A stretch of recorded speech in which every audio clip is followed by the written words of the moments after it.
Selling slack, selling slack, selling slack, selling slack, Memento, buying the block back.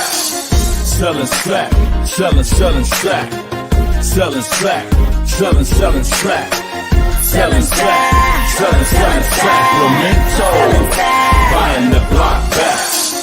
Selling slack, selling slack, selling slack, selling slack, selling slack,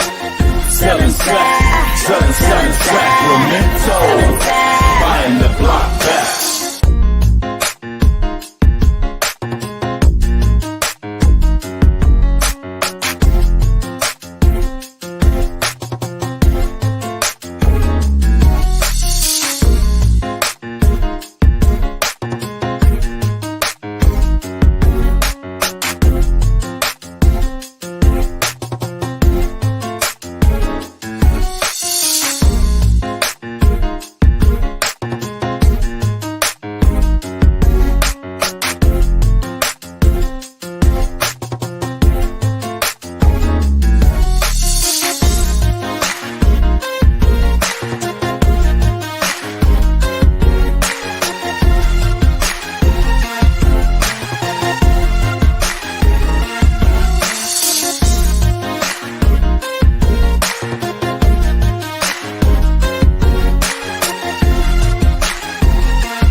Five, 3, Hey everyone, how are you? It is Wednesday. You're listening to 97.5 KDEE. I am Agent Key and we are selling Sacramento. Just want to remind you that this show is brought to you every Wednesday by Matthews and Company Realty Group. Broker and owner is none other than Agent Key herself, helping you buy and sell and retain real estate. And so you can check me out on my website at agentkey.com, agentkee.com, helping you sell fast for more money very quickly. Today's show, Normalizing the Black Family, in honor of Black History Month. For the past couple of Wednesdays, we had our first show this for the first show for the month of February was Normalizing Equity. Our show last week was Normalizing Home Ownership. Today we will be normalizing the Black family. And I'm using the word normalizing for obvious reasons. In those spaces of equity and home ownership and family, and my show next week, when you hear about it, which is literature, it is not common that we are in those spaces to the masses. To us, it's common because we are us, and that's our arena. But to the rest of the world, when you see commercials on TV, for the most part, until recently, a lot of those commercials, whether they were advertising diapers, detergent, buying cars, buying homes, the individuals that they used in that messaging were not representative of Black people. We didn't see ourselves there. In the classrooms, our teachers, I never had a Black teacher until I got to college in the journalism program. There was one Black professor. In so many different facets, and in particular on television, when you do see, there was a time, for a very long time, that when you did see Black people portrayed on TV, the roles that we played were always subservient. Amos and Andy type roles. We were the maids and the butlers. And those roles weren't played with a lot of dignity either. I won't try to mock them, but y'all know. And it would not be until the 70s that we actually saw a Black family portrayed on television in a manner that even remotely resembled what was really going on in the Black household, let alone that there was a Black household.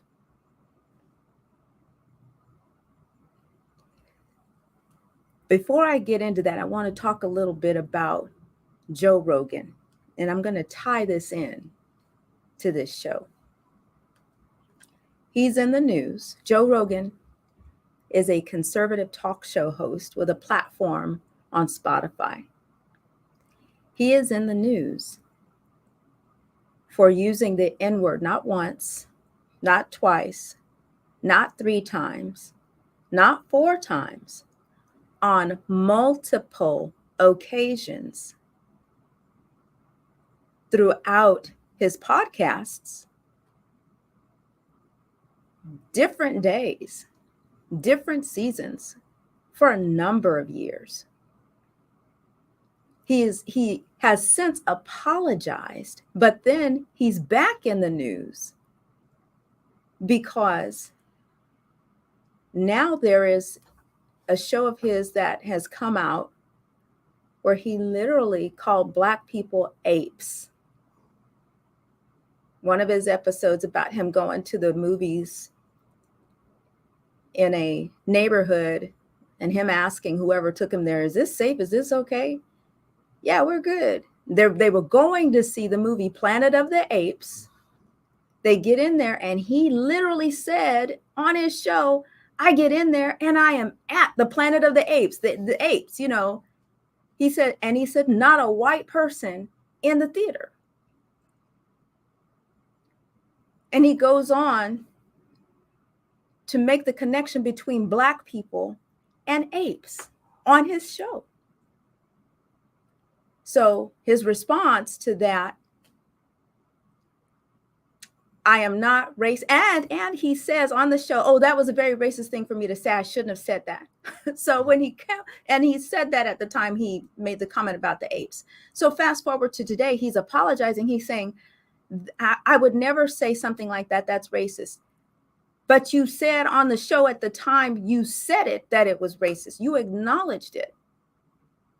So the problem here with Joe Rogan and others like him, where these past histories pop up of things they've said, the problem is that they want to apologize and they want it to go away because they don't want to carry the label of being a racist. However, you've said it. You said it because that's what's in your heart. You said it because that's how you felt. That is what makes you racist. You don't get a pass, Joe Rogan or anyone else, just because you apologize. Because you said it, that means it's in your heart. And where it really does matter is when it comes time for you to pull the trigger on regular daily activities. If something like that resides in your heart, when it's time for you to pull the trigger on regular daily activities like clowning with your friends, you don't stand on the side of protecting the Black class. You say what's in your heart and you get a whole group of people kikiing and ha-ha with you. Daily activity, that's when it matters. And that's when it showed up for you, Joe Rogan.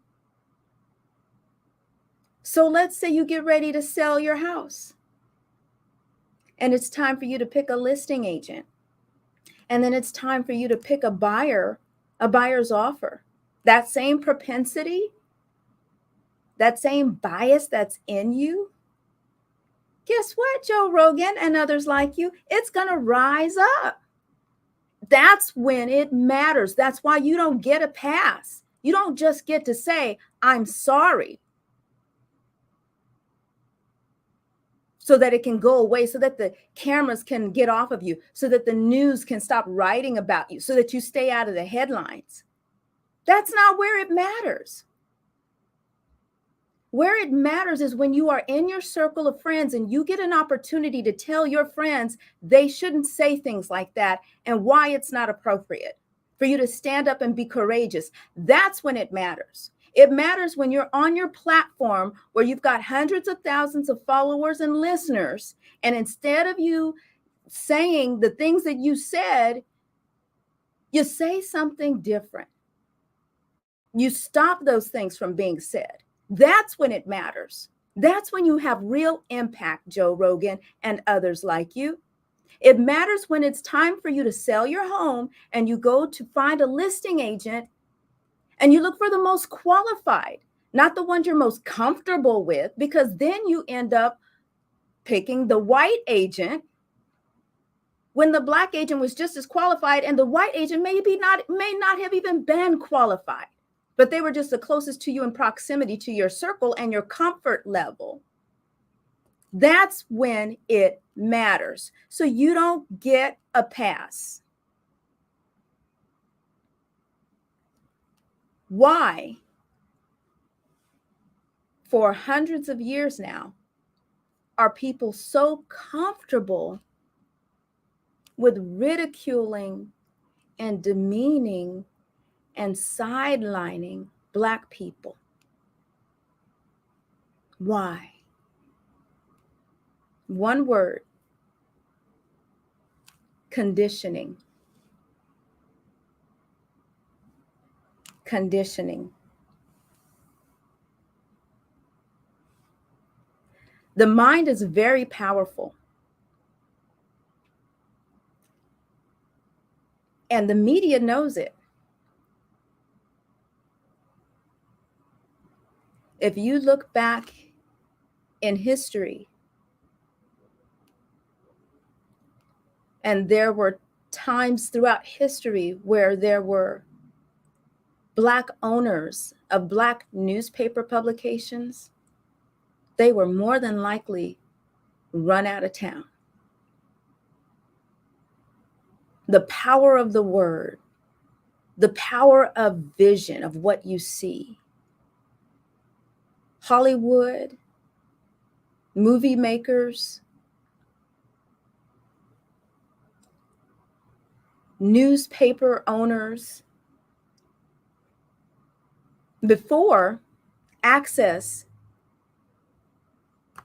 to social media and the internet, we were hard pressed to find opportunities and pathways to getting out our message, a message that reflects the positivity, a message that reflects the energy and the culture coming from us.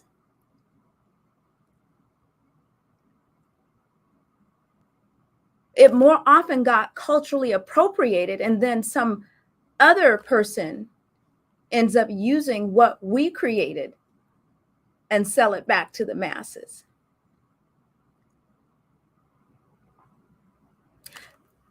So here we are. Here we are. The day of reckoning has come. The internet is the great divider. Well, not divider, the great equalizer is what I meant to say. The internet, the cell phone has been our BFF. Can we just say that? Recording stuff, capturing stuff, screenshots, to allow people to see stuff that they cannot unsee anymore, and now you've got to deal with it. So I want to talk today about normalizing the Black family. One of the earliest representations of the Black family on television was the Evans family on the hit series Good Times. Y'all remember? Struggling to survive. Many Black families during those times could finally relate to the characters being portrayed on that show. But surprising for some, the Evans family represented the reality of some Black families. Not a representation of all. But time and courage would soon change that.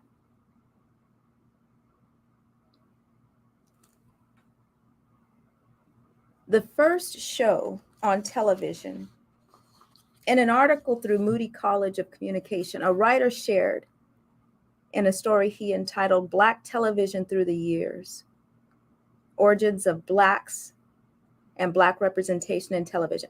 Television came out, he says, largely in the 1940s during wartime. And it was largely this space of coordinated America and how people wanted citizens to be seen. Television was actually called the citizen machine, and it was a means of controlling America, showing what living in America was like, which was a white, middle class. TV was used to paint the picture of what they wanted the rest of the world to see America was like. I want that to sink in. It was used as a means to paint the picture of what America was like. Because if you weren't in America, now you're thinking, this is what America is like. Whether it's true or not.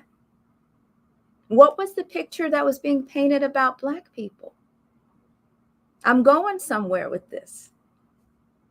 The first Black sitcom originated from a radio program, Amos and Andy, in which two white men portrayed the characters, acting as what they thought to be poor and Black.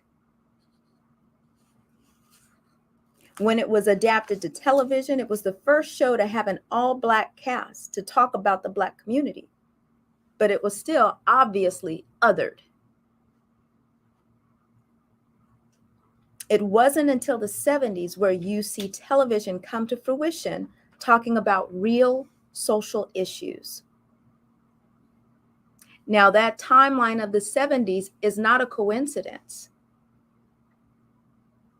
In the 40s, I want to line all of this up so that you guys can understand how this relates to housing. In the 40s, during wartime, television was used to control. In the 40s was when the GI Bill came out. It was one of the greatest times in history where wealth building began. And it was an opportunity that was only available to whites and not afforded the same to Blacks. Millions of Blacks were shut out of that opportunity. 20 years later, 1968, Fair Housing Rights Bill is passed to make it illegal now to discriminate. But what's been happening all this time? Conditioning. And not just 20 years of conditioning, because prior to the 40s, slavery was in effect. 200 years. Now we get to this time where over a couple hundred years, you all of a sudden make it illegal to see me as less than. I want to emphasize that because you all can understand as I'm saying this, it doesn't just change overnight. When you've been conditioned for hundreds of years to oppress a person, and people don't like to hear us talk about this because when you say the word person, I'm a person, you're a person, white people are people. People come in all different shapes and sizes and colors. But Black people were not seen as people. We were not. White America had been conditioned to view us as less than. And when I say conditioned, that means that it's okay. In my spirit, in my heart, when I'm conditioned to do something, that means it's right. That's what conditioning means. It's right. My brain is okay with it. I have a safety mechanism built around my brain. When I'm doing it, it means that I'm protected. And if I do anything other, my brain sends up a signal to say, uh-oh. Just because you pass that law doesn't change my conditioning. Because now I feel afraid if I do something different because I've been conditioned that this is right. We need to take a break. When we come back, we're going to continue and talk about some of these shows and how they have helped make people feel less afraid. And we're going to talk about another show that just got a reboot that just might be doing us a disservice and taking us backwards. You're listening to 97.5 FM KDEE. I'm Agent Key, and we'll be right back. Hey, everyone. Thank you for tuning in. Amen. Thank you. Thank you. How do you pronounce your name? Leonidas? Leonidas. That's a powerful name. Miss Belinda, happy Wednesday. Hey. Hey, Miss Heidi. That's right. You cannot take back your words, Joe Rogan. Totally agree. When you speak, that's what's in you. That's right. That is right. Yep. As you speak. Thank you, Nicole. Sensory. Hey, lady, how are you? Hey. Yes, you're welcome. You're welcome. It's important that we talk about this, and it's important to talk about it from a place of reform and not a place of anger. You know, if it sounds like I am angry, it's not. It's just passion, because I can clearly talk about this without getting heated. You know. Because the truth and the evidence is there. The truth is in the evidence. And if we're talking about making changes and being different, we need to identify those times where being different did make the change. And we need to do more of that, right? And so it all connects together. It all connects together. As we try to talk about housing, we can't get these numbers up in housing for Blacks when Blacks are not in a position of power. Blacks are not the ones in a position of power. There were power plays, power moves made on us. And it's going to take those same kind of power moves that were made on us to happen again and be made on our behalf in order to really change things. And like I said, the internet has been a game changer, the great equalizer, right? Yeah. This conversation is long over. Yes, ma'am. Long overdue. You are welcome, Miss Valencia. Yes. Yeah. And it's good that we talk about it. And I'm excited that there are people on all sides. We have white allies, Asian allies. We need allies in order to make this happen. You know, this is just a very ugly, dark spot in our history, but we can fix it if we acknowledge it. If we keep kicking the can down the road, not going to be a good thing. We're almost back. Okay. We're about to dig in, y'all.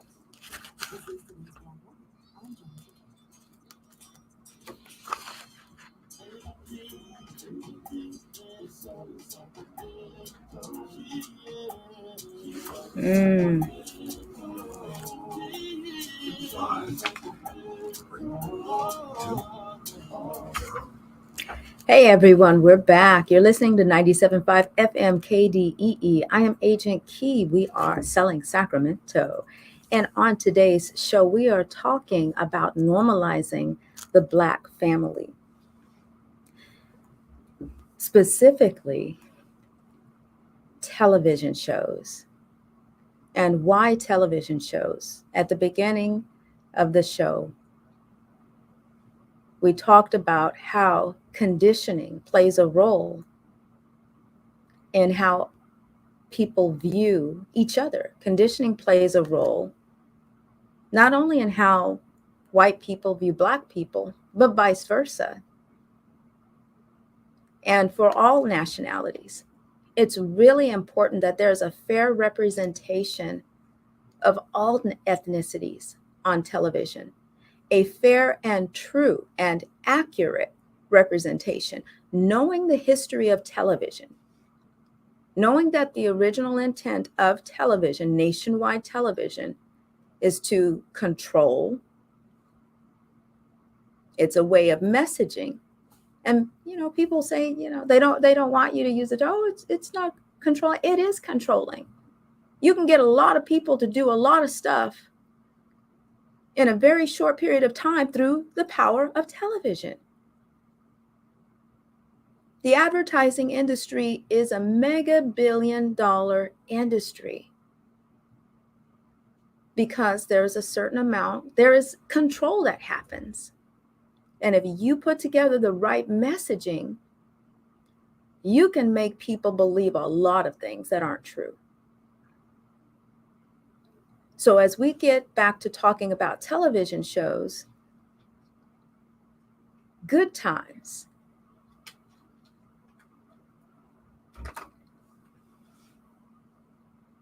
These shows that I'm going to talk about today are TV shows that portray a mother, a father, and the children.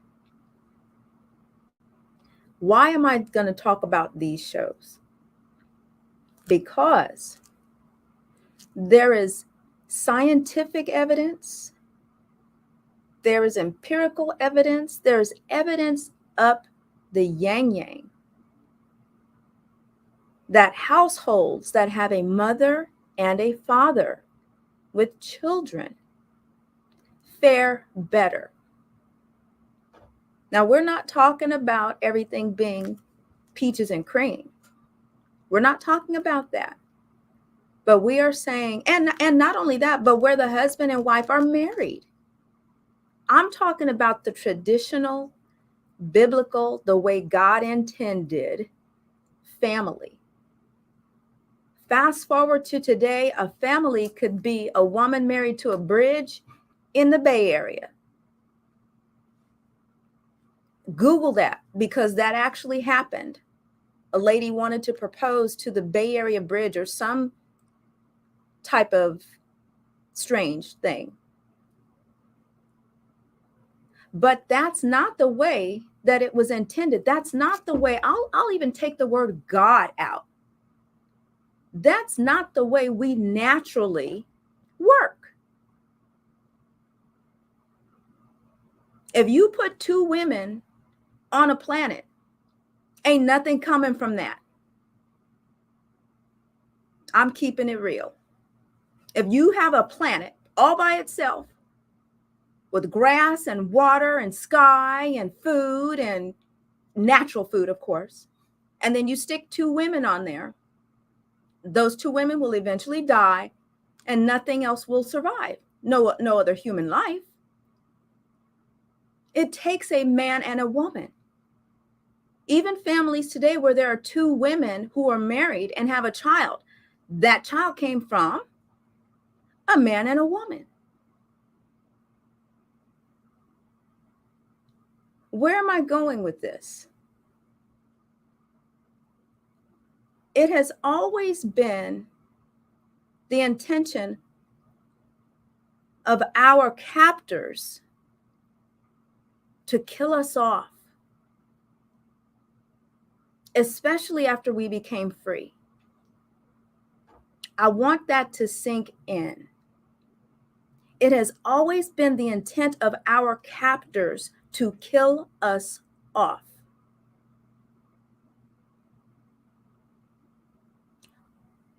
When slaves were set free, there's an analogy that really rings true, that slavery just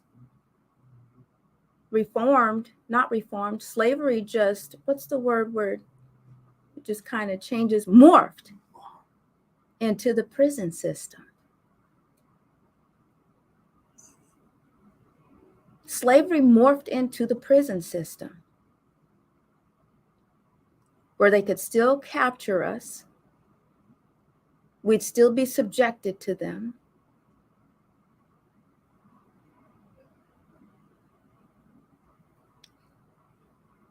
For those of us that didn't land in prison, we were pushed into the worst part of the city, the slums, to live.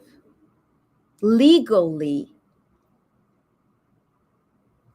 drugs and guns and alcohol were poured into our communities. And then when they portray us on television, guess what they have us looking like? Drug dealers, crackheads, welfare. Oh, by the way, when you get on welfare, they incentivize your aid if you don't have a man in the house.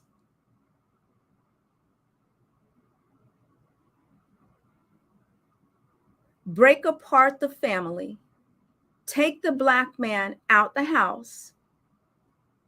They will self-implode, still on track to destroying us. Whole other time frame, well past slavery, but still on track. Fast forward to today. Employing devices that stop us from having healthy family structures. That's what the prison system did. That's what welfare does. There are so many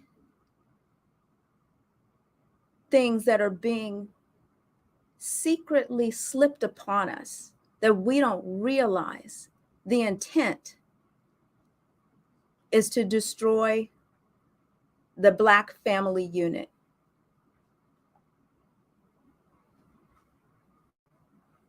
Be careful. Be very careful. It saddens me too. Y'all know we are also on Facebook, on social media and YouTube, and one of our viewers said, it saddens me. Sad but true, Shirley said. Sunsaray said, it saddens me too. It really does. Because if they slip it in slick enough, you think that what they're slipping in is best for you. I'm walking in my truth. Y'all better be careful with walking in your truth. Your truth might be a lie. And if you believe something long enough, it does become your truth, but it doesn't make it beneficial. I digressed, way digressed. The next family that we saw on television, the Evans family, and we love the Evans family. You know, even looking back now, watching old episodes of Good Times, Michael was the man. Michael was woke, y'all. Michael Evans was way woke. So if you get an opportunity to go back and watch some past episodes of Good Times, Michael was talking back then about what we're talking about today. So right after the Evans family, the next family that we saw was the Jeffersons. And the Jeffersons actually came out of a sitcom called Maude. And Maude, I watched some old episodes of Maude recently. Maude was Bea Arthur. I think that's her name. She was in the Golden Girls. And she was a white woman liberalist, just loud, her and her husband just always fighting and stuff. But George Jefferson's wife, Wheezy, actually worked for her at one time as a maid on the show. So that was the first time that we got to meet the Jeffersons, through Louise Jefferson appearing on Maude. And then there was Archie Bunker. So actually, I need to figure out how this even comes together, because Archie Bunker introduced us to George. Y'all remember George and Archie? Louise and George moved next to Archie. And Archie and George, you know, I loved those shows. When you watch them, Archie Bunker was hilarious. He was a racist and didn't know it. I mean, you kind of had to forgive him because he was so true to his racism. He didn't even realize when he was offending people. But I loved the show and still watch it today because every now and then you'd see him understand at some point that he was being racist, especially as the show went on. Archie softened up a little bit.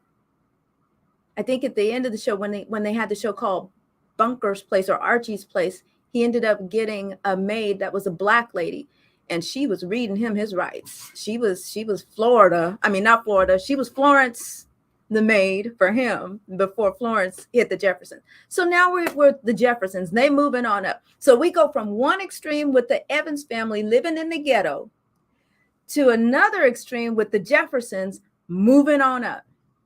That was a sign of the times, y'all. That was a sign of the times of Black people waking up. Norman Lear and the producers of those TV shows were courageous to really put Black people in the light of humanity, that they have husbands and wives that live together, that are married, that have children who not only grow up in the home, but then they go away to college. Y'all remember Lionel Jefferson was an engineer. He got offered a high-paying job, I think, when he was 21 years old. It was unheard of to portray Black people on television like this.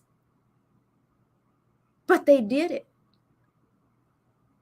After the Jeffersons,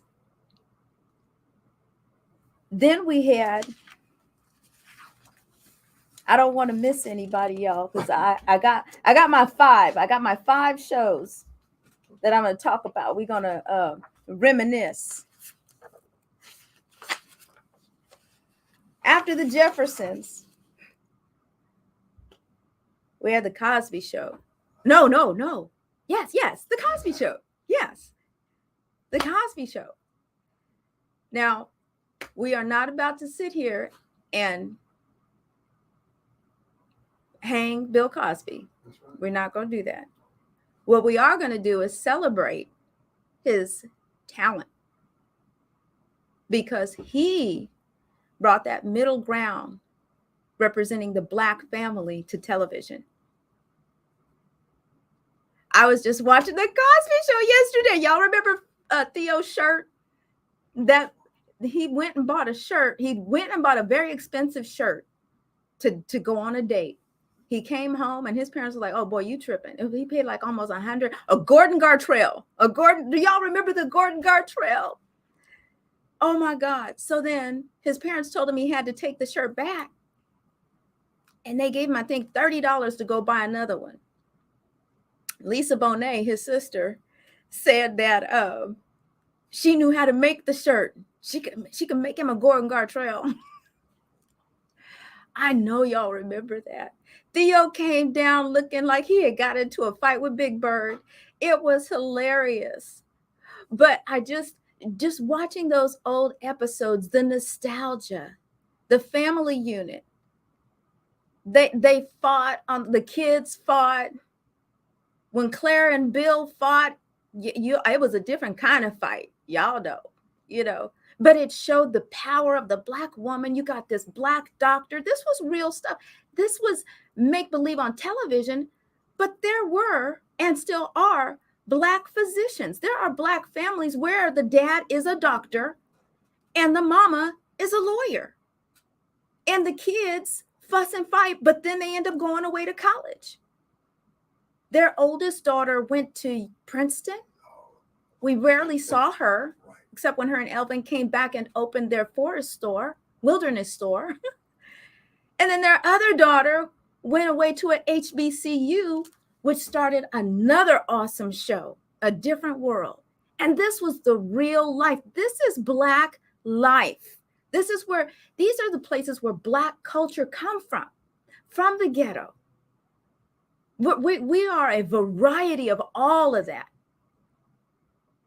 We're a variety of all of that. And we need to be constantly represented as that type of family unit.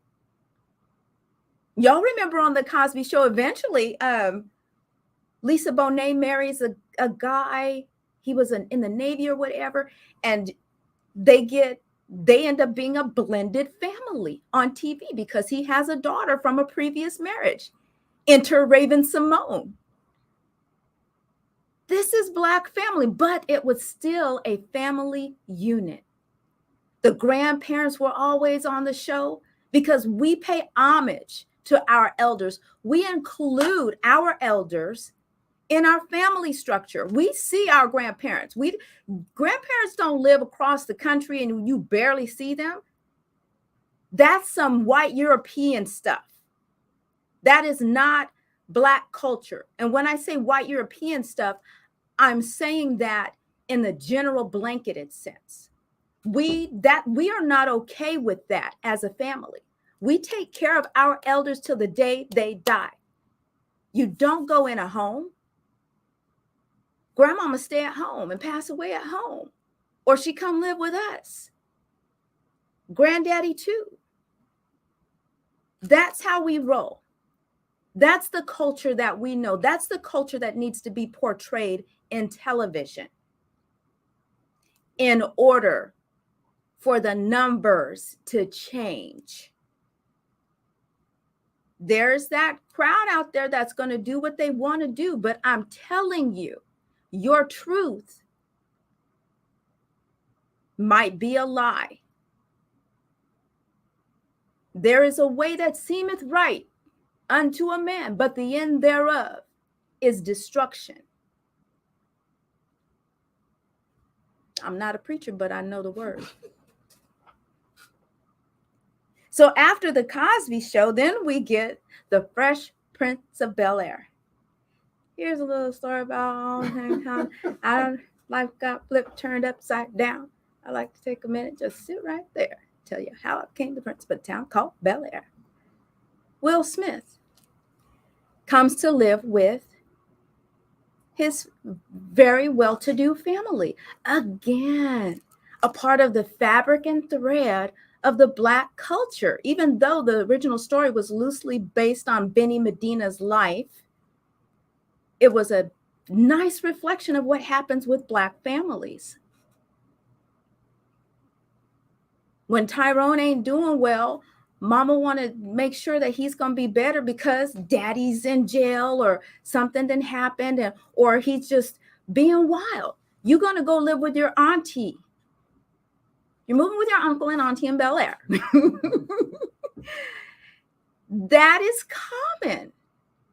It's normal. And then the family wraps their arm around that person and you help them get to where they need to be so that they can be whole, so that they have opportunity, so that they get to choose. Yeah. And then we have Blackish. Woo, to the goodness. To the goodness. I love me some Blackish. At first, I was kind of skeptical. But then the more I watched it, and it didn't take me long to buy into it, the dynamics of it all, straight Black family stuff. Once again, powerhouse couple. Wife is a surgeon. Husband is in advertising, ironically. Children all over the place.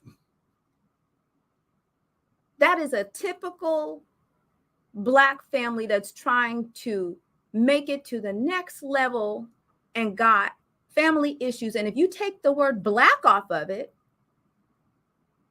if you take all of the culture that we bring to a situation, because we speak a certain way, we have certain tones, we use inflections, we use our hands, we roll our eyes, we may not say something, but we still love you. I don't care what you say. I can talk to him crazy, but you can't. That is Black culture, y'all. And sadly, America has taken our culture, our inflections, our energy, and turned it into something negative by law. Target us about that stuff. Our kids be in school just being themselves, and they get sent home because they can't sit still, or they talking too loud, or something that really is a reflection of just our culture. I said something to Johnny and he talked back. What did he say? Now, there is not a fine line. There is talking back, because you parents know if your kids talk back to you, they probably are talking back to the teacher at school. I'm not justifying or pacifying that. I'm talking about the same energy and tone I'm using right now. In some white families, they don't get this hype. What's wrong with you? You know, they get nervous when we start putting too much energy and passion in our speech. Y'all know we got to change it up. We got two ways of speaking. We used to. Now we're like, I am not catering to you. I am not trying to make you comfortable. I'm done. This is who I am. I'm bringing all the energy and the magic to this show. So, you know, what you want to do. That we are unapologetically Black, and I love it. And white people need to accept us in all our energy and all our magic and all of our differences, and be okay with it, because for over 200 years we've accepted you. Not that we had a choice, but we did. So now enter Blackish, and we're just loving Blackish. I want to talk a little bit about them. It's an American sitcom, if y'all never watched it, that centers on an upper middle class African-American family with similarities to The Cosby Show. Blackish offers a more modern take on the Black family and draws on current issues for its narratives. The Johnson family is made up of Andre Dre Johnson. He's an advertising executive. Dr. Rainbow Bo Johnson. That's Diana Ross's daughter. Somebody type in the chat her name. It just escaped me, and I am so sorry because she's so amazing. Tracy Ross, thank you. And then Andre Jr., Zoe, Dre and Rainbow's 18-year-old daughter, Andre Jr., Dre and Rainbow's 17-year-old son, Jack Johnson, Dre and Rainbow's 11-year-old son, and Diane, whom I absolutely love. She is Dre and Rainbow's 11-year-old daughter and Jack's fraternal twin. So they don't look alike, and they are just hilarious to watch because Diane and Jack are total polar opposites. Jack is super calm, and not necessarily calm, just friendly and loving. He's almost like a reflection of his mom as far as his energy is concerned. And Diane, boy, she is 11 years old, and she's already conquering the world. She's amazing. She's super smart. Just amazing. So the Johnsons deal with red button issues head on with a good dose of comedy. Blackish episodes have addressed issues such as Juneteenth, post-Trump grief, police brutality, and the N-word. The Black family has always been a powerful story of strength, courage, and triumph over adversity. It's also been a story about compassion, forgiveness, and wisdom. We salute the representation of the Black family in the media, and we look forward to more stories that will empower, exemplify, and edify the Black community. We're going to take a break, and when we come back, we're going to talk about the reboot of a show that might be doing us more of a disservice than a service. You're listening to 97.5 FM KDEE. I'm Agent Key, and we'll be right back. I always wanted that, family. Gordon Cottrell. Yes, Gordon Cottrell. Mm-hmm. You still watch the shows? Yeah. Me too. Yes, indeed. Absolutely. They took who out? taking the black man out of the house at the end. That's right. Yeah. I wanted to talk about that, but I didn't want to really get into it because I wanted to look into why the writers decided to do that. And then when I thought about that, I thought about another angle, which is, and you had said it earlier, how it's the people who are in control that dictate Right. what comes on the show. So there, Norman Lear had this courage, but at some point they took James out of the house. But maybe it was a reflection of what was really happening. That's before I was thinking. Oh, okay. That's where I Yeah. was going with that. We'll bring that back up when we come back. Yeah, we're gonna bring that back up. You're right. You're right. Exactly what you were talking about. How with the welfare, you had to take the man out of the house too. In order to get how you gonna incentivize me getting money by telling me to get rid of my man, my kid's dad, by tearing up my family? That's heartbreaking. The government, one more way to control. Is slavery legalized? Besides, if I take away your protector, is it easier to get to you? The protection, the provider, the person that don't even provide disrespecting him, and so now you have years and years and years of tearing down the black man mentally. Now fast forward to today, and we look at these black men who are struggling with getting into relationships. Because everything nowadays shows you that.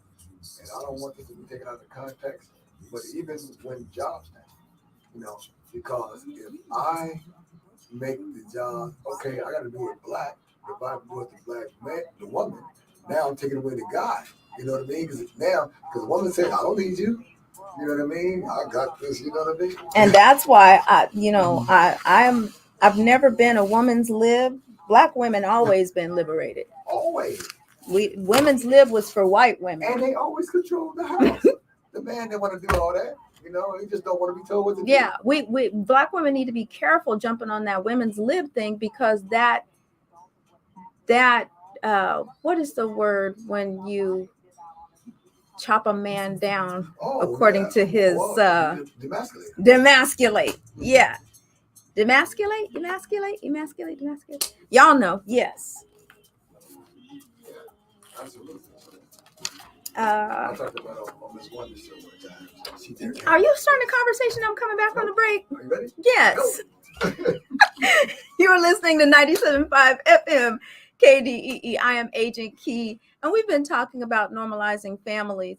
I was laughing coming back from the break because y'all know my engineer is Dosty, aka the big homie. And that brother starts going into deep conversations like 3 seconds before I go back on the air. Like, really? I can't even give you the respect you deserve to hear you out because I got to go back on the air. Okay, anyway.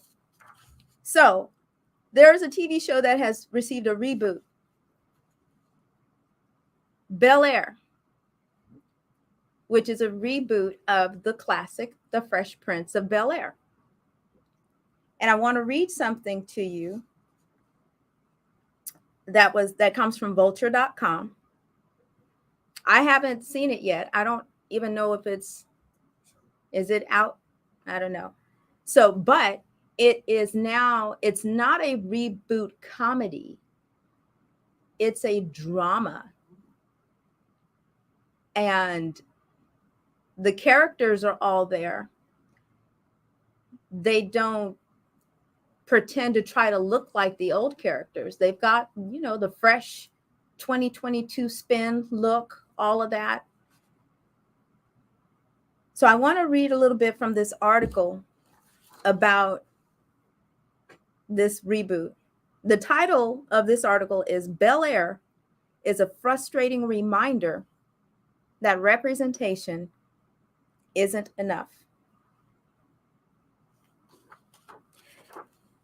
Peacock's dramatic revamp of the beloved 1990s sitcom, The Fresh Prince of Bel Air, may not kill the dream entirely, but it effectively demonstrates how hollow and misguided a dream it is. The reboot conceived by executive producer, showrunner Morgan Cooper and former star Will Smith. It was born when Smith saw Cooper's short remaking Fresh Prince with archly gritty overtones. The pilot keeps the bare bones of the sitcom. Will Smith is played by Jabari Banks, and he's a rising high school basketball player from Philly. He gets good grades. He loves his mom, who's played by April Parker Jones. He cares deeply for his city and his friends like Trey, Stevante Hart. But when a pickup game turns ugly, Will pulls Trey's gun on a local low-level gangster to save his friend from a brutal beatdown.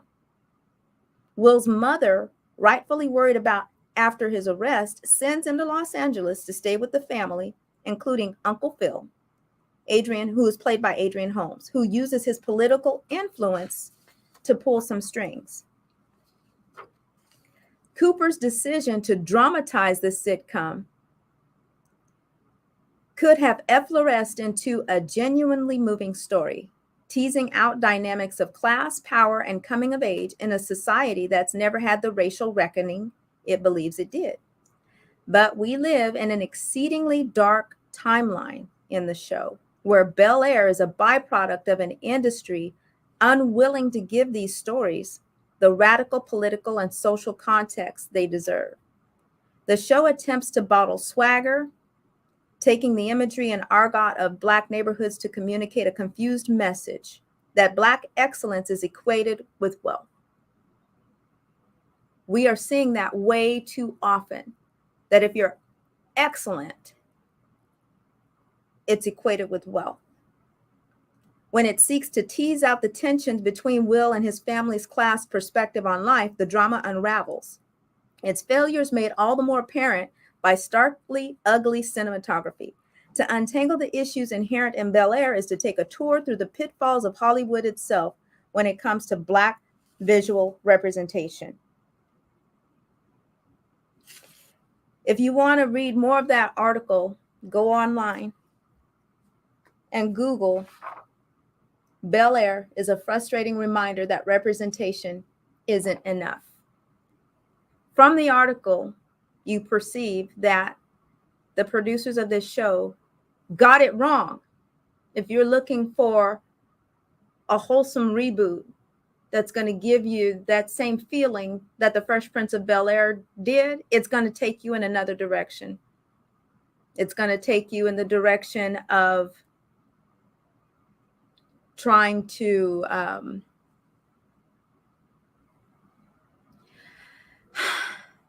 there's no other way to say it. It just takes us off course as a people. It takes us off course as a people. And if we want to change the numbers when it comes to home ownership, if we want to level the playing field when it comes to financial literacy, when it comes to building generational wealth, we've got to go back to the basics. There's nothing new under the sun. And if we think we're going to come in with something that's edgy and flashy and that's going to be the pill, it's not. We've got to get back to basics. We got to protect the Black family. You've been listening to 97.5 FM KDEE. I am Agent Key. I got to get out of here, y'all. And if you are doing what you were created to do, I'll see you at the top. Hey, y'all. Hey, Larry. Thank you for watching. Thank you all for tuning in. Nicole, that was a reflection on the whole meeting behind the projects. It originally was an experiment on mice. What was that, Nicole? Nikki? What was I talking about? If you're still watching, Nikki, give me some context as to your comments. Good show as usual. Thank you, Miss Shirley. What was originally an experiment on mice? A reflection on the whole meeting behind the project. When you say the projects, I'm assuming you're talking about the hood. Yes, the projects. Okay. Okay. Okay, you guys, I got to get out of here. It has been lovely that y'all all took the time to jump on. See, I get all discombobulated when it's time for me to eat. All right, y'all. Love you. Peace. Gotta go.